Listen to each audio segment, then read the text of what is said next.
So hi guys, welcome to trendy troupe YouTube channel. இது என்னடா புது ஆக்க போகிறா இருக்குது. ஸோ ஆதிரை தான் இந்த வாரத்துலேருந்து எவிக்ட் ஆகிட்டாங்கன்னு உங்கள் எல்லாருக்குமே தெரியும். பட் இப்போது ஒரு அஃபிஷியலான நியூஸ் வந்திருக்கு. அஃபிஷியல்னால் கன்ஃபார்ம்டான ஒரு மேஜர் சோர்ஸ், கிட்டத்தட்ட மேஜர் சோர்ஸில் எல்லாருமே இந்த விஷயத்த சொல்கிறாங்க. என்னென்னு வந்து பார்த்தீங்கன்னா, ஆதிரை எவிக்ட் ஆகும்போது ஒரு பெரிய பிரச்சனையை உண்டாக்கிட்டு தான் எவிக்ட் ஆனாங்களாம். அதுவும் மக்களை பார்த்து இந்த தற்கூரி கூட்டத்தினால தான் நான் வெளிலையே வந்தேன் அப்படின்னு சொன்னாங்க. என்ன நடந்துன்னு தெளிவாக பார்க்கலாம். ஸோ நம்ம சேனல் மறக்காம லைக், ஷேர், கமெண்ட், சப்ஸ்கிரைப் பண்ணுங்கள். வாங்க வீடியோக்குள்ளே போகலாம். ஸோ நேற்றே வந்து பார்த்தீங்கன்னா, நேற்று எபிசோடில் நிறைய ஆட்டிடியூட் க்ரியேட் பண்ணியிருந்தாங்க. அப்போயே தோணுச்சு வெளில போகும்போது இந்த பொண்ணு பெரிய அக்கப்போரை க்ரியேட் பண்ணிட்டு தான் போகும் போல் அப்படின்னு நினச்சேன். அதே மாதிரி தான் பண்ணியிருக்காங்க. எப்போ விஜய் சேதுபதி வந்து பார்த்தீங்கன்னா காடை எடுத்து ஆதிரை சௌந்தரராஜன் எவிக்டட் அப்படின்னு சொல்லி நியூஸ் வந்தோ, அப்போவே அவங்க மூஞ்சில் ஏடா கூடமான ஒரு டிசப்பாயின்மெண்ட் இருந்திருக்கான்.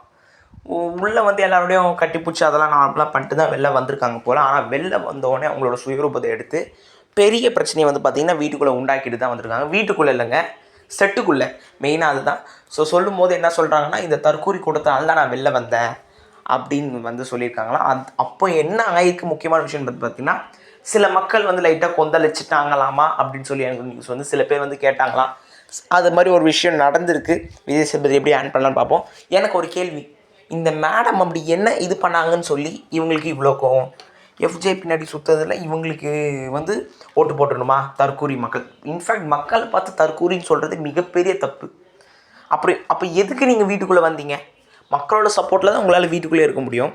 அவங்களே நீங்கள் தற்கூரின்னு சொன்னால் அப்புறம் எதுக்கு நீங்கள் இந்த வீட்டுக்குள்ளே இருக்கீங்க? மூளை இருக்கவங்க கூட இவ்வளோ அறிவாக கூட பேச மாட்டாங்கன்னு நினைக்கிறேன். அந்த அளவுக்கு தரக்குறைவாக இவங்க தான் உண்மையான தற்கூரின்னு நான் நினைக்கிறேன். இவங்களோட ஆட்டிடியூட் அப்போதுலேருந்து உங்களுக்கு தெரியும். ஆன் த ஃபஸ்ட் டேலேருந்தே இவங்களை எனக்கு சுத்தமாகவே பிடிக்காது.